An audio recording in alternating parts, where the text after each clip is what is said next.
Go back and do the cleaning, you parasite. Hearing the word parasite, I looked down.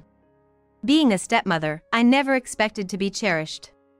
But I never imagined being thought of in such a way. It was shocking and also unexpected. Tom.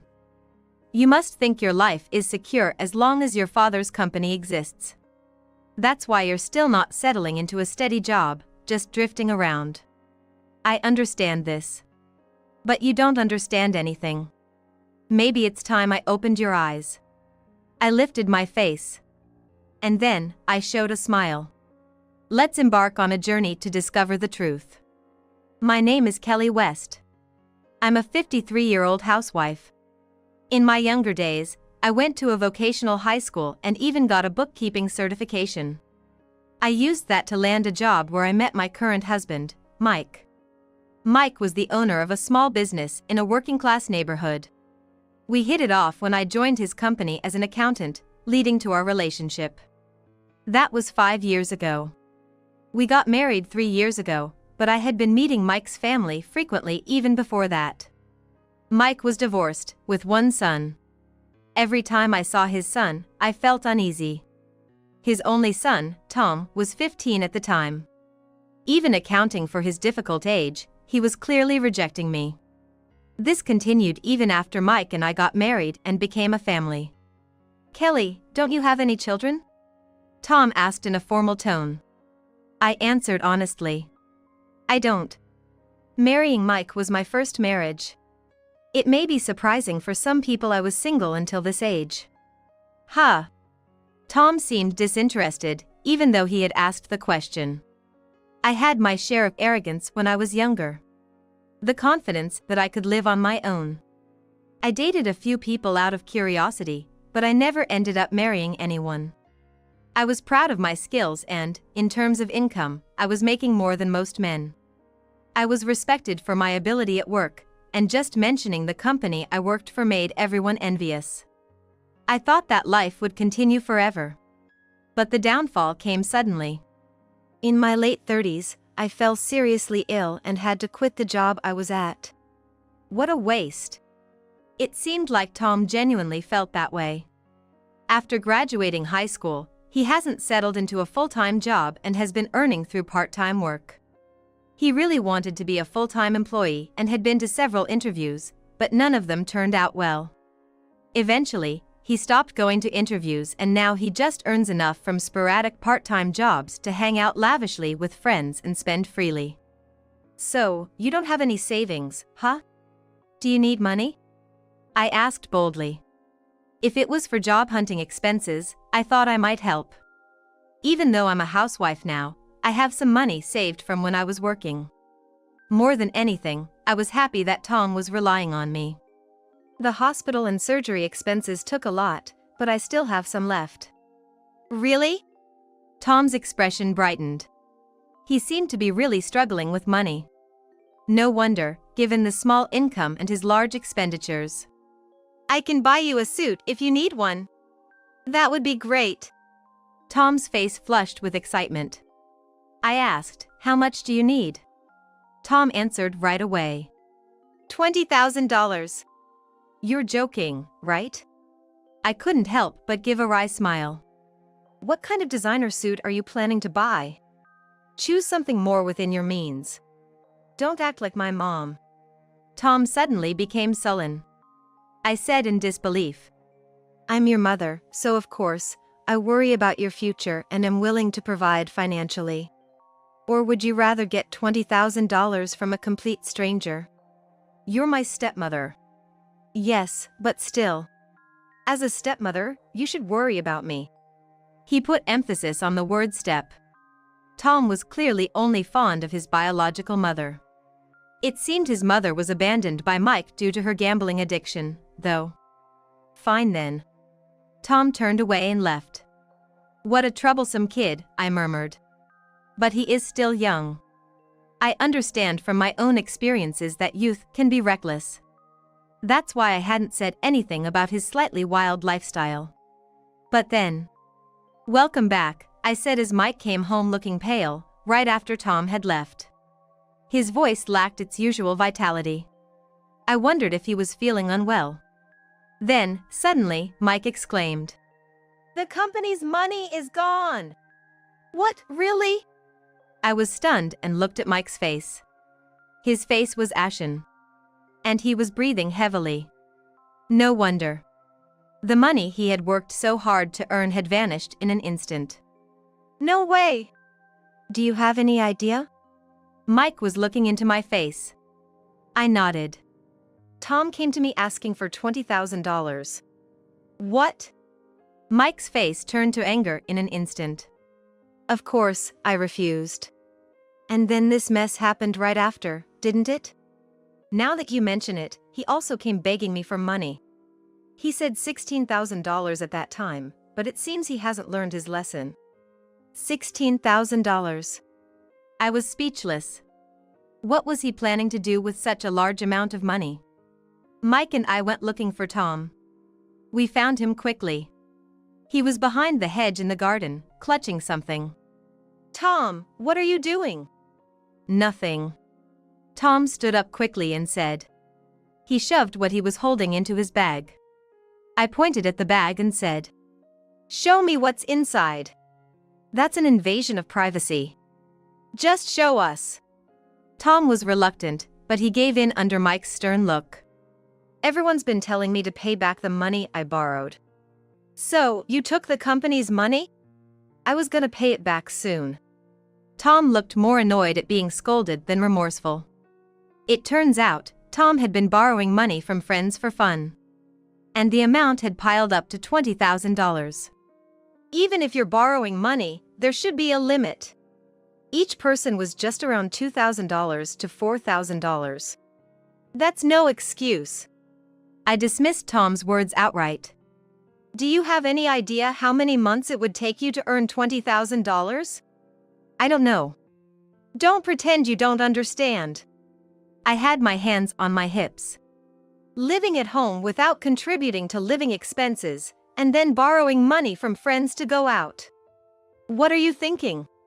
"You're not contributing to the living expenses either, Kelly," Tom retorted, getting defensive. Mike spoke up for me. "Kelly supports us with household chores, unlike you who just hangs out. You two aren't the same." "See?" Tom had tears in his eyes. "It's always about Kelly. Dad doesn't care about Mom or me." Tom shouted and then ran off towards the house. Likely to his room. He doesn't have the courage or the financial means to run away from home. "He's starting to act like his mother," Mike said with a distant look. After the incident with Tom taking the company's money, it's been decided to manage our finances more strictly. "We can't afford to have him steal the company's money again," Mike said with a bitter expression. It's tough for Mike to suspect his own son. "Are we also covering Tom's car inspection fees?" "Well, yes. He says he'll pay back once he finds a job, but with the way things are going." Mike and I were frustrated. The car Tom drives is used but a popular model. Of course, Tom couldn't afford it on his own, so Mike lent him the money. Meaning, Tom owes not just his friends but also his own father. And now, he might even be targeting the company's money. "Maybe we should subtly warn him at dinner." "Yeah. I'm not lending you another penny," Mike said, finally softening his expression. However, by dinner time, Tom didn't come out of his room. "I can't even afford clothes. I don't have money for gas. In this situation, who can I meet?" "If that's how you feel, then get a job and spend your own money." I advised him, but it had no effect. In the end, I left his dinner in front of his door to see what would happen. The next day, I found the plate empty. From the beginning, I didn't expect him to wash the dishes. Relieved that he had eaten something, I took away the dishes. Breakfast was the same. I left what I made in front of his door. Suddenly, it struck me that this situation resembled something. Right. It's similar to families who prepare meals for a family member who has withdrawn from society. But Tom isn't withdrawn. I murmured to myself as if trying to convince myself. Sadly, my bad feeling turned out to be true. Tom hasn't come out of his room since then. I can't go out without new clothes and money to pay everyone back. He stuck to that one reason. I received several calls from his friends. So, he's sick, huh? Yes, that's right. I invariably lied. Telling the truth that he voluntarily shut himself in his room would completely ruin Tom's standing. At the end of the call, Tom's friend muttered, "I wish he'd pay me back soon." "I'm sorry." I instinctively said the word and held my head, even though the person on the other end couldn't see me. After the call ended, I was at a loss. How could this happen? To think he would shut himself away after making such a mess with debts. How irresponsible can Tom be? Mike is too busy with work to be a confidant. Rather, it seems like he's intentionally coming home late these days. Probably because facing his son is too painful. I understand that feeling. But Tom is Mike's blood-related son. As a stepmother, my words don't reach Tom. "Tom, please, come out. If you'll pay off my debts, then I'll come out." "I can't do that." I was shaking my head. Not giving Tom any more money was a promise I made with Mike. However, once he realizes I won't pay, Tom stops responding again. "Tom." My voice was tinged with desperation. What's it like inside his room right now? It hasn't been cleaned, and from what I can see from outside, the windows are all shut tight. It's an extremely unhealthy situation. At this rate, the lie about being sick might actually become true. "Please listen. Actually, a junior from my previous company, who's moved nearby by chance, said they might hire me for a part-time job through their recommendation." "Another part-time job? I'll forever be stuck in part-time jobs, never becoming a full-time employee." Tom groaned. His voice sounded frustrated. Still, the fact that he responded means he's at least listening to me. Holding on to some hope, I continued. "Even if it starts with a part-time job, you could become a full-time employee based on your work. So, won't you at least go for the interview?" "But I don't have any clothes to wear." "I've taken care of the suit, it's at the cleaners." "No need to worry," I said, waiting for Tom to come out of his room. There was a long silence. Or perhaps it only felt long to me, and it wasn't actually that much time. Either way, for me, that silence was unbearable. Eventually, Tom said in a small voice, "If that's the case, are you going to go to the interview?" "Yeah." Tom's voice lacked conviction, but I was relieved. I let out a breath of relief. "Then, I'll contact them right away." I eagerly reached for my smartphone. But I was too optimistic. On the day of the interview, Tom didn't come out of his room. "I don't like my hairstyle. I need to get a haircut first." "Tom." I felt despair. There were people who had arranged this interview opportunity for him. I couldn't understand how Tom could betray them and act as if it was nothing. After he skipped the interview, I started keeping my distance from Tom. I prepared his meals. But that was it. I didn't talk to him or hold any expectations. Tom seems to plan on continuing to live shut away. Maybe he's expecting me or Mike to give in and pay off his debts for him. But that was out of the question. Tom's debts were excessively high, no matter how you looked at it.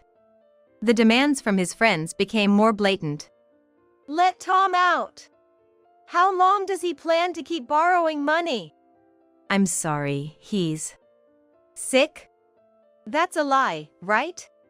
He's just running away because he can't pay back the money."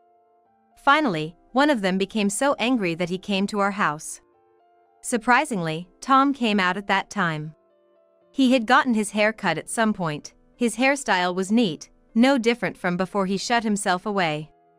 And then, Tom said with a face that looked as if he had been through a lot, "Sorry. I've been having a hard time working since I got sick. It's understandable that you're angry." His demure attitude was unexpected, considering his usual contrariness. Seeing this, his friend's anger was successfully quelled. In fact, he seemed genuinely sympathetic towards Tom. "Let me know when you're better." If you need a job, I can ask around my contacts for you. Thank you. Tom smiled like a good Samaritan. I thought this promise would surely be broken too. But this time, he went to the interview without any issues and got the job. I think I can pay off my debts now. There were no more words than that. There was no apology for the time he had shut himself away. Tom acted as if nothing had happened. Mike seemed relieved that his son had stopped being reclusive. Well, now that he's got a job, that's a relief, isn't it? Yes. I wasn't fully convinced, but there was nothing I could do. After that, Tom started working at the job his friend had referred him to. This new job is comfortable. Is that so? He began eating meals at the table like normal, appearing unusually cheerful. If I work harder, maybe I can become a full-time employee. That would be good. Mike was completely reassured. I was the only one caught by a bad premonition. I couldn't pinpoint what this feeling of dread was about. By the time it was revealed, everything was too late. How about we go for a drive together? A drive? I couldn't believe Tom would suggest such a thing. It seemed suspicious to me. But before I could voice my doubts, Tom said, Do you remember the job referral you mentioned before? Yes. I skipped out on that promise. So, I thought maybe you were mad at me. I blinked. Tom seemed to want to make amends with me. It was unthinkable. But I got carried away. It's not like that at all. Really? More importantly, about the drive. Let's go together. I'm glad. Tom's face lit up. To see him showing such a bright expression, I became even more delighted, forgetting all caution. Prompted, I got into Tom's car. What about Mike? It's better with just the two of us. Just me and my son. I suddenly felt nervous. What should we talk about? I looked down, pondering. Tom drove in silence. Occasionally, I could hear him humming. He seemed to be in a good mood as usual. How far are we going? It's a secret. Tom smiled mischievously. Drawn by his smile, I found myself smiling too. We're getting on the highway. We're going quite far then. Using the highway, I wondered how far Tom was planning to go. I was puzzled, but Tom wouldn't give an answer. Eventually, the car stopped at a service area on the highway. Get out. Okay. I wondered if we were going to grab some lunch, tilting my head in curiosity. Right in front of me, Tom quickly went back into the car. Unable to understand his actions, I heard the car doors lock. What?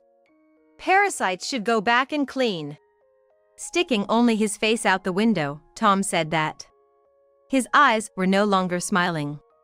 Make your way home if you can. Wasn't this drive supposed to be about making amends? I said, confused.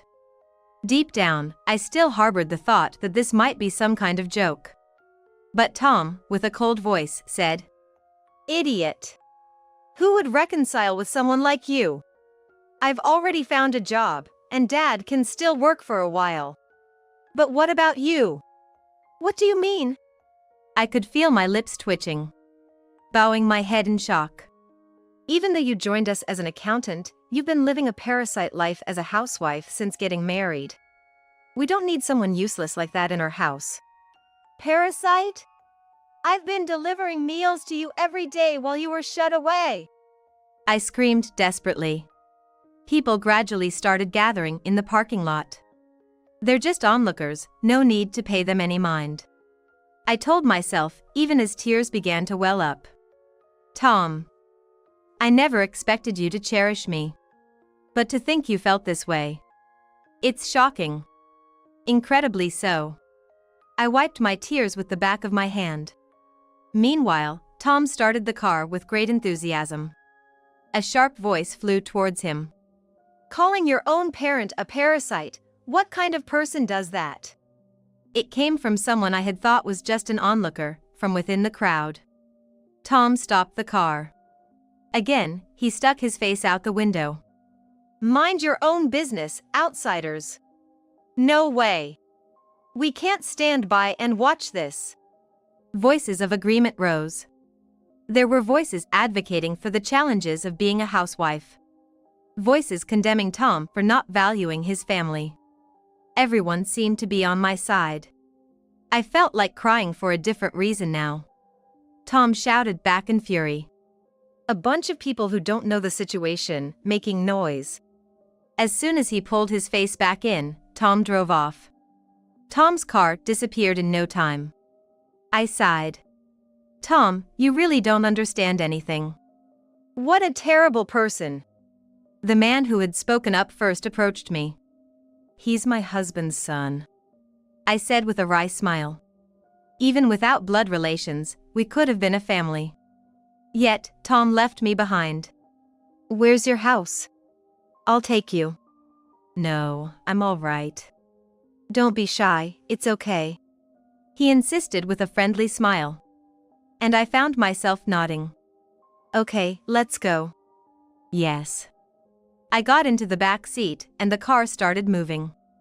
The man was a better driver than Tom. His driving was as smooth as a taxi driver's. In the midst of this comfortable journey, I wondered why. Why are strangers so kind, yet? Is that the house right there? Yes, that's the house, I answered, feeling a pang in my heart. Tom is there. Tom will probably try to drive me away again. In that case, I should. Parasites should go back and clean. Those words suddenly came back to me. I lifted my face. Right.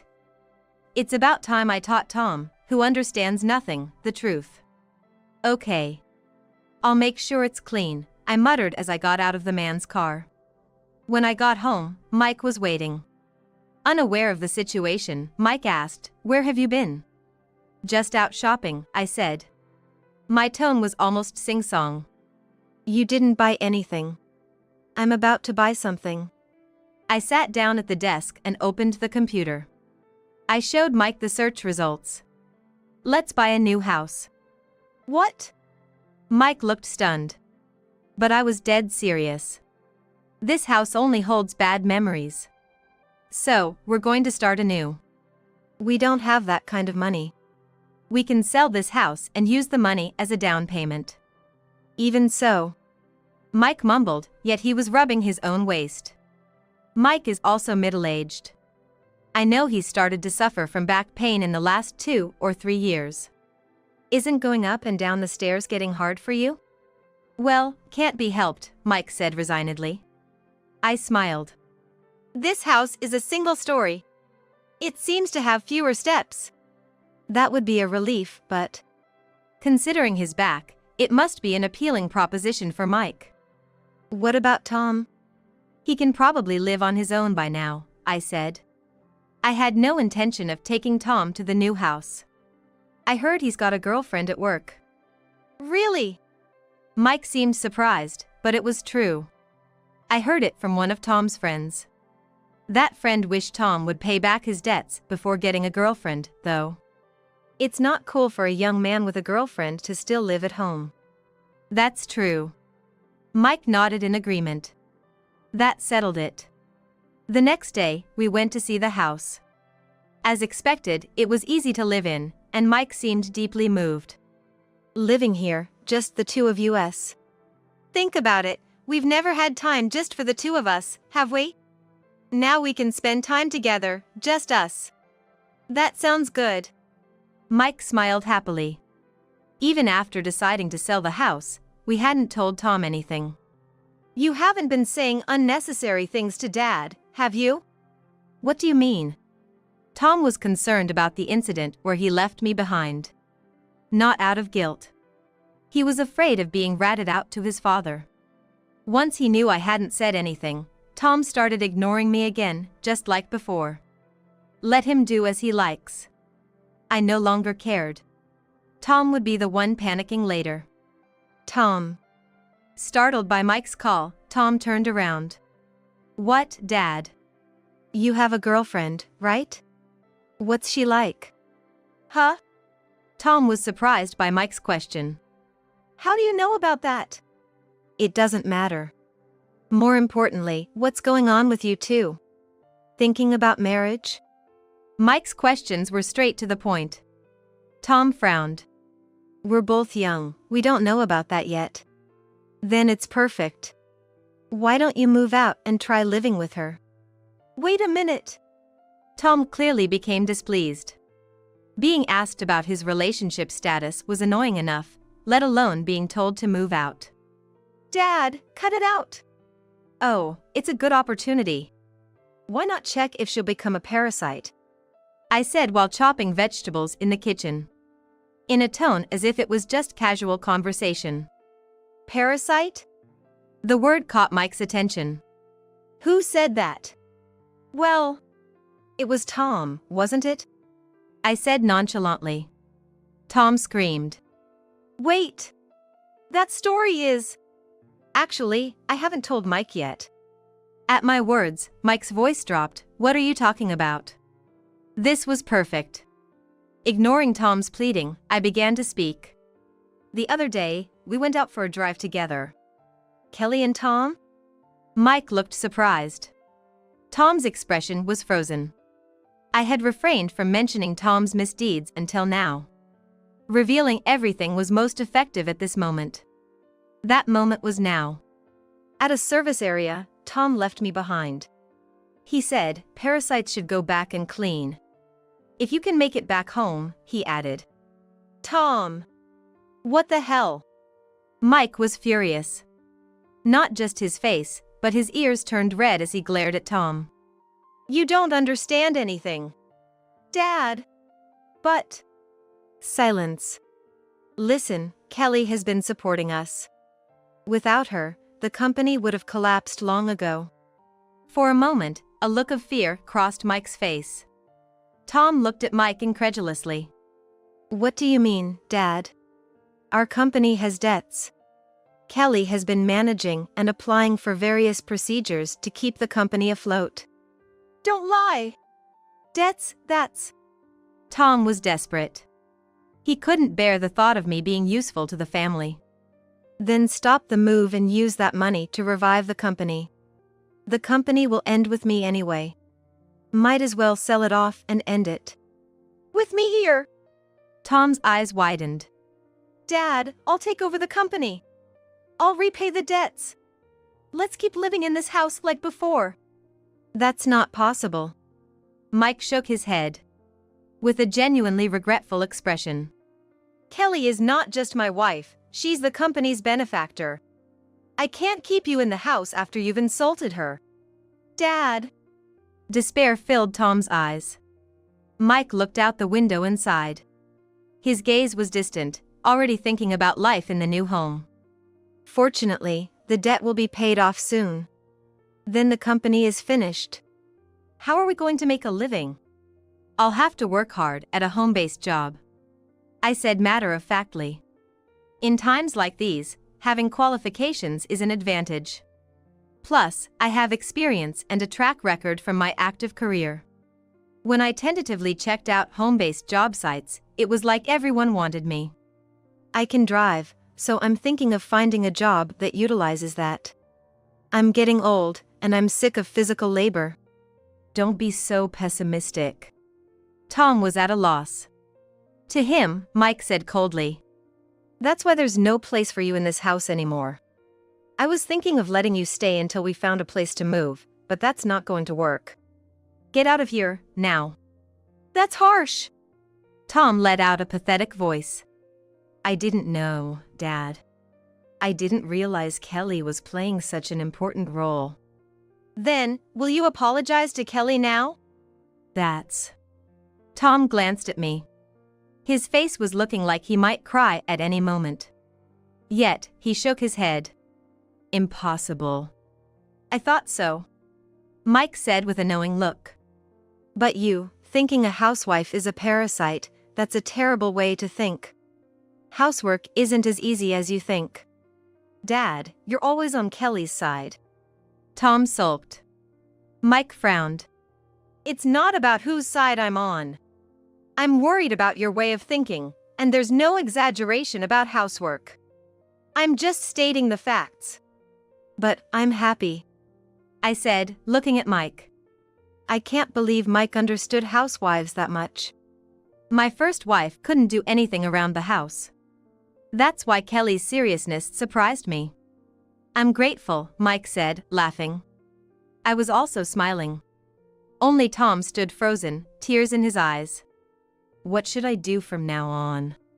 Figure it out yourself, I said with a slightly stern tone.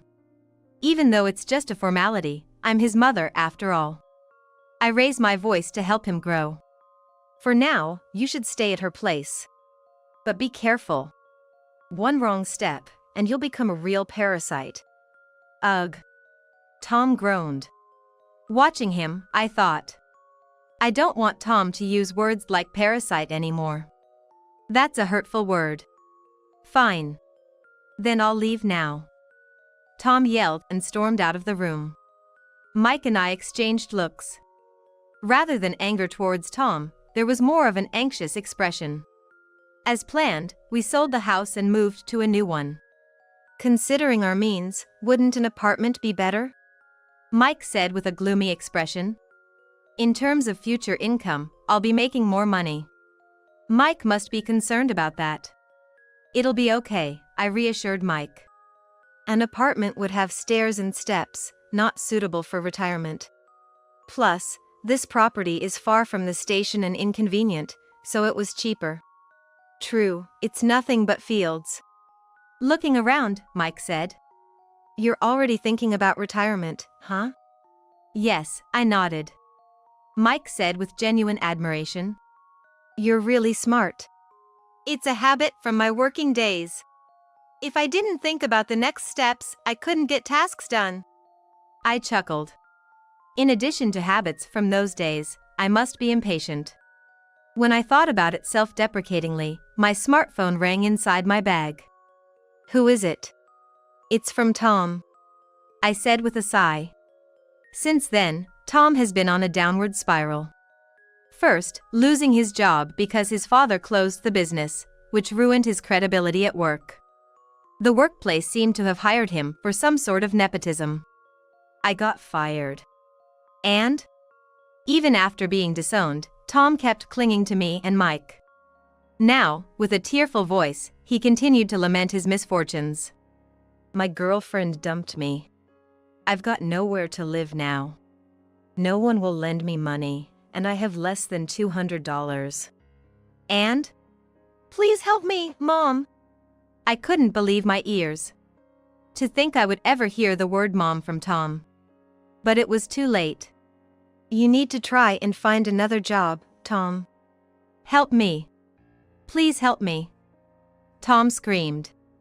To escape his unbearable cries, I ended the call. That guy. What are we going to do now? I sighed. Tom kept calling persistently. I can't find a job. Why do you think that is? I don't know. Tom seemed to be speaking from his heart. But I knew. Tom had the aura of someone who had spent years just having fun, deceiving those around him into unhappiness while he pursued only pleasure. Who would trust and hire such a person? Mom! Stop calling me that only when you're in trouble. Strangely, every time Tom called me that, my sympathy for him faded. Now, it even irritates me. Since the day he called me a parasite, I've known Tom's true feelings. Even now, in his heart, he probably doesn't think of me even as his stepmother. The shallowness of forcibly calling me so might have been what led to my disappointment in Tom.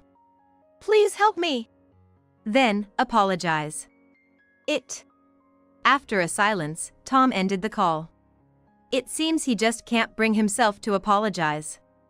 As long as he has that pride, I'll let Tom figure things out on his own. The contacts from Tom became sporadic.